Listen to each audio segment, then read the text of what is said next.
Welcome to Clinical Corner, the podcast that explores common day health problems in Pakistan and South Asia. I'm Dr. Tehzeeb Zulfiqar, and today we are talking about a topic that could fundamentally change how we prepare primary care physicians in Pakistan. So we're talking about workplace-based assessment, which is a method that moved beyond traditional written exams to evaluate medical trainees in real clinical settings. With me today is Dr. Hina Jawad, who is an associate professor and head of Department of Family Medicine at the Health Services Academy, and she's a leading voice in medical education and primary care training in Pakistan and in South Asia. Uh, Dr. Hina, thank you for joining us today.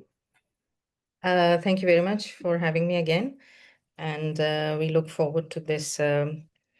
Seems like a new topic, the workplace-based assessments. We have covered mainly clinical areas first. So this is the first one with regards to the medical education. Yeah. Thank you very much for suggesting this in the first place. I'm sure that we'll learn a lot from your experience. So let's start with the basics for our listeners.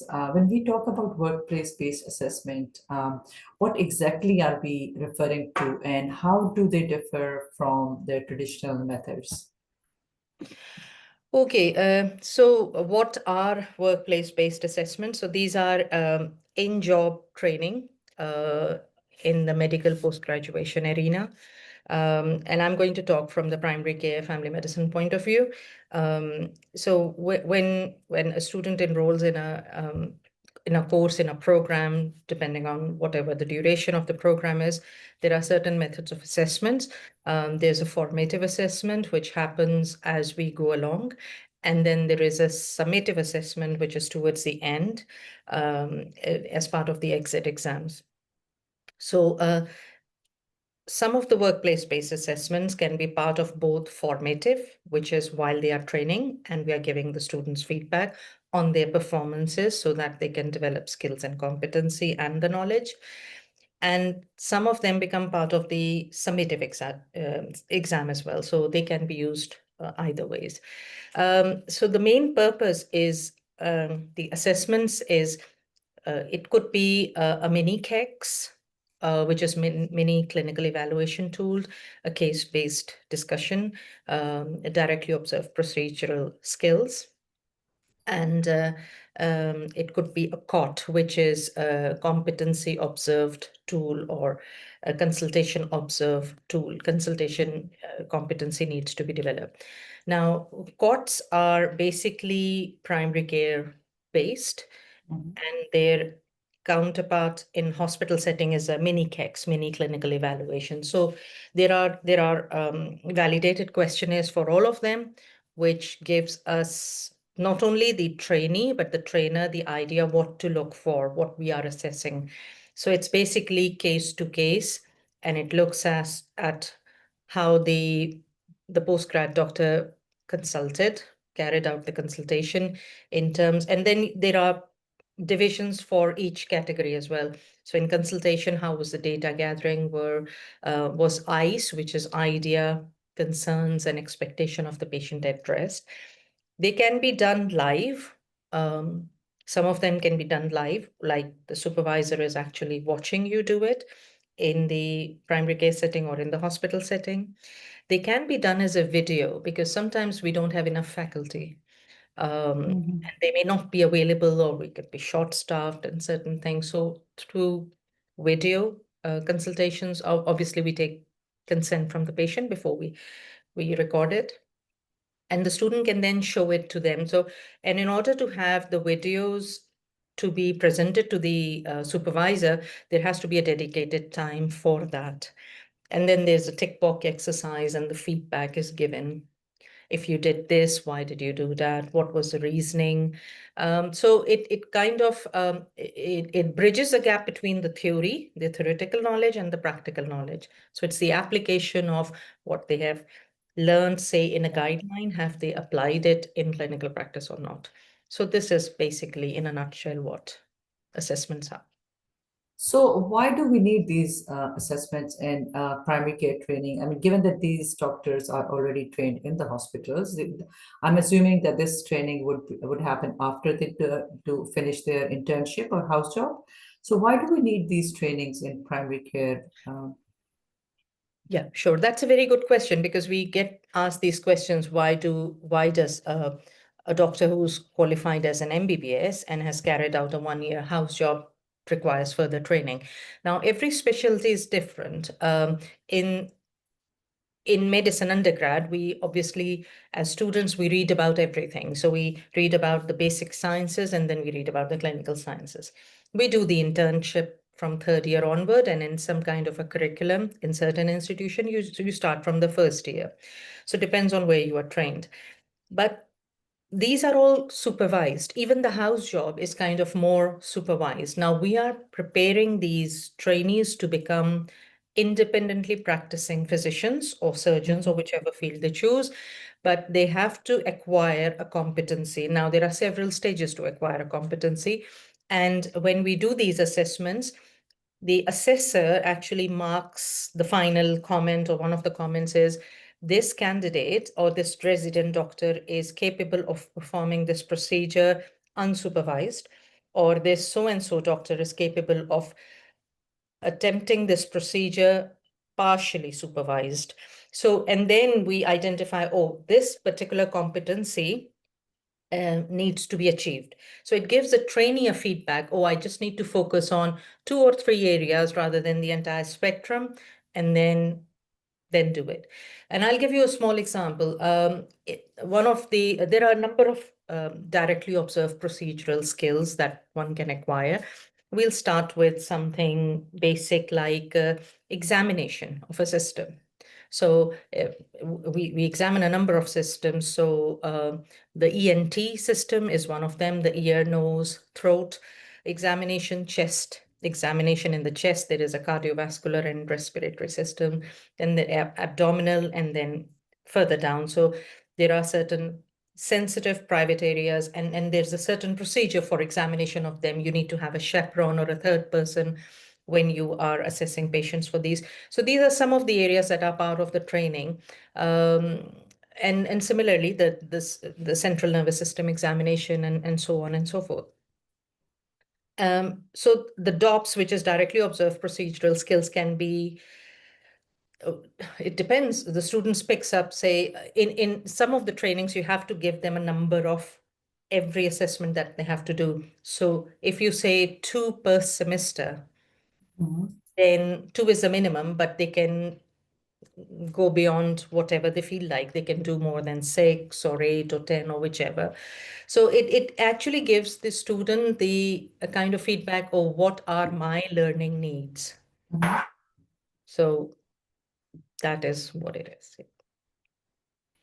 All right. So you've already answered partially my question. The next question that I was asking, that there are many challenges when you are conducting such training programs. And I think in context of Pakistan and South Asia also, we don't have enough qualified faculty to conduct these assessments or trainings. So one of the solutions that you were talking about was video assessments or similar assessment. But in countries like Pakistan and South Asia, where there are so many other challenges, electricity shortages, and all that thing. What solutions do you have for these settings where they still want to implement effective workplace-based assessments? I think, okay, I'm because this question has a lot of components, so I'll try and address all of them Sorry. individually. Yeah. Now, it's okay. No, it's okay. It's very much needed. So the awareness of the faculty about the assessment, I think that awareness uh, is getting more. It's getting more and more day by day as we speak, because there are certain institutions which are the hub of medical education, and they are leading in a lot of areas in terms of reforms in the curricula, and they realize the importance of workplace-based assessments. They know that the competency-based medical education has to be kind of incorporated, integrated into the curriculum.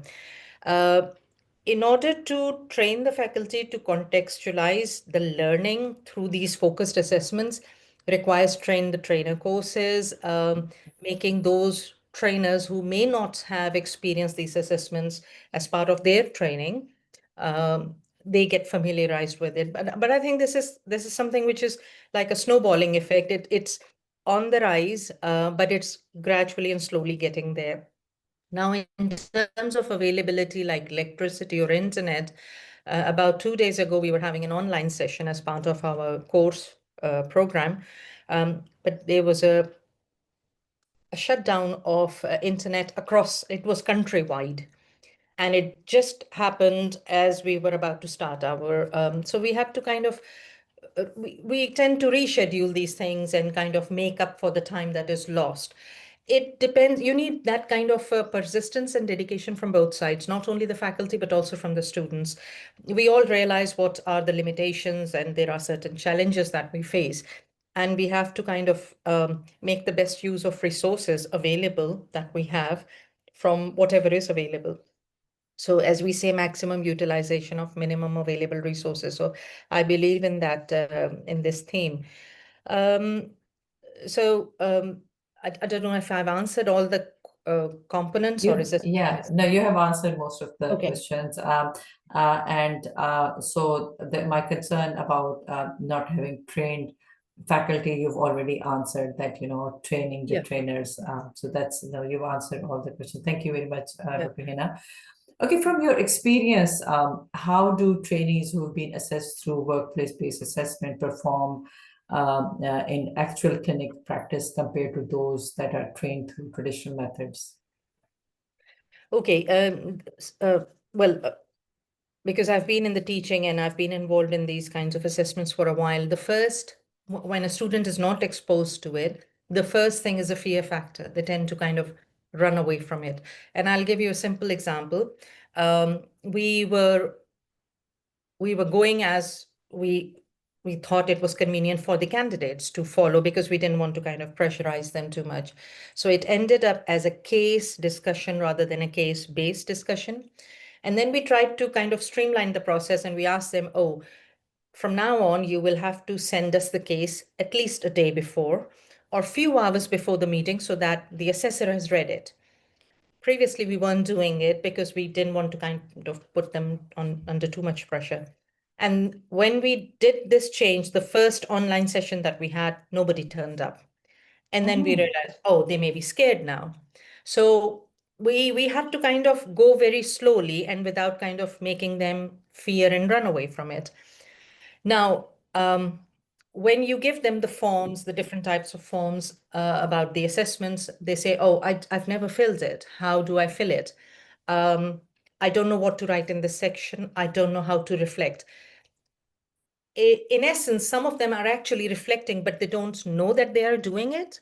So so then we ideally, in an ideal setting, workplace-based assessment is done as a face-to-face. It's not online. Mhm. But that thing has to be introduced in a country like ours because we don't have that much faculty. We can't do a one-to-one with a number of people. So and I see the kind of the hesitation from the part of the trainee as well, because they kind of freak out. They say, oh, I don't know how to do it. They get lost. So the reflection was something which was missing in them. They were telling me what they were doing, but how they were reaching it and how they reached to a certain clinical decision or why they requested a certain investigation. So we then had to kind of deal with that competency or that particular area. It's actually a slow process, and you have to be the perseverance needed at both sides. So that was one thing. But some of these students, when we did things like it's not assessment, it's a significant event analysis and things like that. What if you're encountering the same situation, clinical situation again? How will you do it differently? And there were really astonishing responses from them, which I thought, oh, this person has done a marvelous job, better than I could have imagined. So it's a difficult thing. it's individual based basically. And we had some really great reflections that came out, and it gave me the idea that probably these students never had the opportunity to think in that way. They were never given the opportunity to kind of train their own brain to have a 360-degree of assessment of their own practice or how to look at the system and so on and so forth. Yeah. Before we move on, can you tell us what is the background of these students that you're talking about? Oh, it's varied. So because we are based in Islamabad and we are kind of catering to the entire country. So we get students from down south, Hyderabad, Karachi. We get students from Punjab, so places like Jhelum, Multan, both North and South Punjab. We get students from Islamabad, NKP, Azad Jammu Kashmir. We are trying to get students from Balochistan as well, and I'm sure we'll be successful in future. So, and it's really amazing because the other day I was teaching on a topic, occupational lung diseases, and it turned out that a lot of doctors were practicing in places where there were coal mines or other minerals, and their patients were coming with different kind of breathing problems. So they were able to, they had some issues in terms of diagnosing which investigations to suspect and interpretation of X-rays and what's the difference between a pneumonia and a pneumonitis caused by it. So there were a number of things that emerged. So yeah, I think general practice has got a very wide spectrum. We, through the door, all sorts of patient can come in with anything under the sun, basically. Yeah, true. And it's the job, and it gets difficult for a primary care physician if they haven't have received a comprehensive training or developed an insight of what their role is. True. Because sometimes the disease needs reporting. Yeah. And if you're not aware of it, then then you're basically lost. Um, so these are some of the things, yeah. True. So what about the career stages? I mean, what career stages are your students? Are they uh, Okay, some early level, mid level, or senior? some are just fresh graduates. Mhm.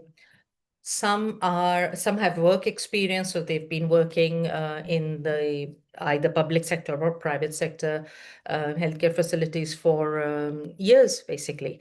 Mhm. And so you get a mixture of both. Okay. Sometimes we encounter difficulty when somebody has learned something over the year, and then you Mhm. have to kind of make them unlearn and then relearn. And that process becomes difficult, particularly when Challenging. it says application of guidelines. So Mhm. it's something that it takes a while for them to register that I have to practice the guidelines. But on the other hand, if you look at the system, the question arises, is the system such that it will support the trained doctors Mhm. practicing guidelines and evidence base? Is the Yeah. system providing those opportunities or not? And what can the doctor do in order to kind of ensure standards are maintained? True, Yeah. because this is all new in Pakistan. So Yeah. I'm sure that you must be finding it somewhat challenging. Okay, so looking at the comprehensive list of these procedural skills from venipuncture to ECG interpretation to emergency procedures like anaphylaxis, um, uh, uh, management of anaphylaxis, how do you prioritize these skills, uh, meaning the direct observation versus other forms of assessment? Okay, so the four types that I listed earlier, the mini COTS, CBDs, and the DOPS. So Yeah. these four types are, when we start the course on the day of induction, we tell them about these are the different types of assessment that we will be asking you to carry out in the year. And there are two each per semester. So about 8 of them in semester one and then 8 in semester two. Some of the students prefer to do 4 each, 6 each. So it depends. Sometimes students say, I'm not very confident in uh, doing a PV examination or gynecological procedures various, so I want to do them. So yeah, ENT, ear, nose, and throat. So ear examination is one, how to hold the otoscope, what to see when you go inside the ear, hearing test. basic simple hearing test, the Rini and Weber test, and how to interpret. So that is again something which is, because they have not kind of practiced it as an outpatient. What our aim is to make them kind of capable enough to be able to do it in their own clinics, as individual doctors, as independent doctors, without needing asking for help from someone. Oh, how do I do it, and how do I interpret it? Yeah. All right. So thank you very much, Hina, for that. So one concern with workplace assessment is consistency. I know you're doing it in Islamabad, in Health Services Academy, but Mhm. there may be other instances where workplace-based assessment are done by someone else in a busy clinic, and someone else does it in the rural practice setting. So, how do we ensure that these have the same weightage when they're done in different settings? Okay, rural practices in primary care, that is something that is not very well established. So, Mhm. um, also, there are certain procedures like, for instance, how to give a local anesthetic and how to do the stitching or suturing of minor wounds, how to control the bleeding, how to apply plaster and stuff, or how to carry out ECG. So these are some of the things which I think they are standard. Every doctor, whether urban-based or rural-based, will benefit from it. Anything you want to learn above and beyond, for example, putting a chest drain in, intubation of the patient, that is something you can always either do it as part of your rotation with the specialty, or once you have completed it, your course, then you can spend some time in that particular specialty to acquire that skill. But it's not part of the curriculum because it's a 1 year intensive curriculum. But in future, I don't think even in the master's courses we will be kind of conducting that. But there are certain skills like the cardiopulmonary resuscitation when Mhm. somebody collapses. So if anything they want to do above and beyond based on their the need of the population to which they are serving, then they can obviously learn it. There are a number of multiple means. In some of the even primary care facilities, the BHUs, the RHCs, some of them are really well equipped. And they are doing an outstanding job. And if you have the expertise and you've got somebody in that specialty who can observe you or train you, then you're more than welcome to kind of be on board. Family planning is another area that we try and kind of do the DOPS procedures, or even the case-based discussion for prescribing contraceptive pills is another avenue we kind of focus on. Yeah. All right. Thank you very much. So we're wrapping up. So tell me, what is your vision for future of medical education in Pakistan? Um, uh, we were discussing earlier. What do you think? What reforms are needed in future to ensure incorporation of these assessment in postgraduate and undergraduate programs? I think structured training is something like every specialty has their own particular objectives and aims for their trainees. Um, and I think it has to be a structured, organized, and a standardized training. The quality has to be ensured through various means, and medical education does provide you that platform to do it. Having said that, in order to apply those skills, competencies, and the knowledge, you need the help from the system as well. So the system reforms, and I'm sure once more doctors are aware of these structured trainings and they have developed that kind of insight of why these assessments are necessary, why am I meant to do it, and maybe that the future generation of doctors will be able to provide more robust feedback to the system, and we might be able to see some improvement in the system as well. So I think that the future is positive. We all must think positively, and things do come out well at the end. It's just the focus and the persistence that's needed.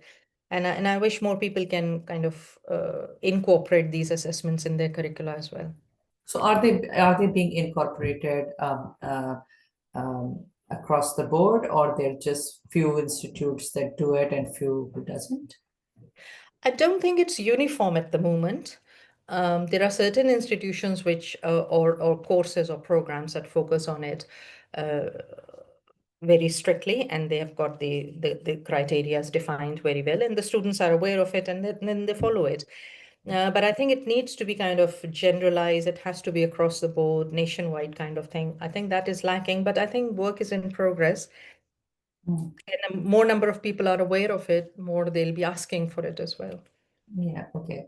So, yeah, I think that's what you were saying, that in future, there's need that these are incorporated in your fellowship programs, right?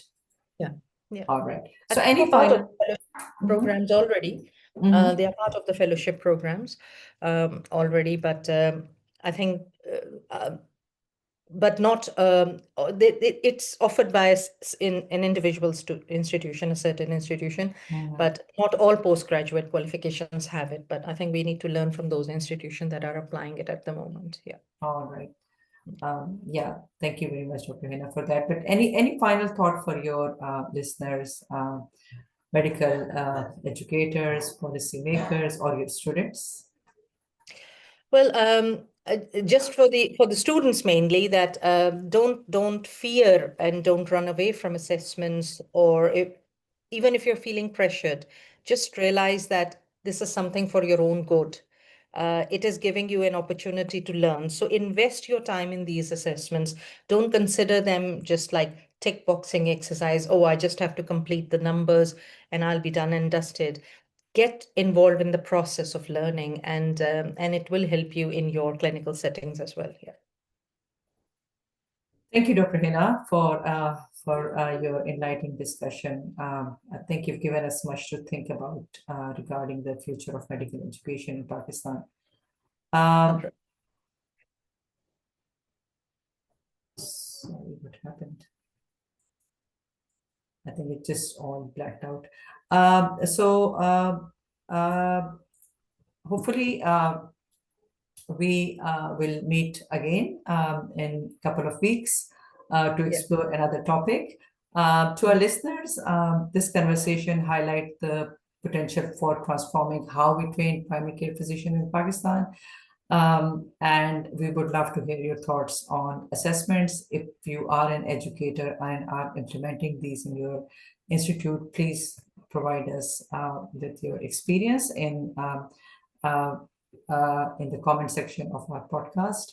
And we are thankful for listening to us. And thank you, Dr. Hina, for your time and for your discussion. Thanks a lot. Okay, you're welcome. Okay.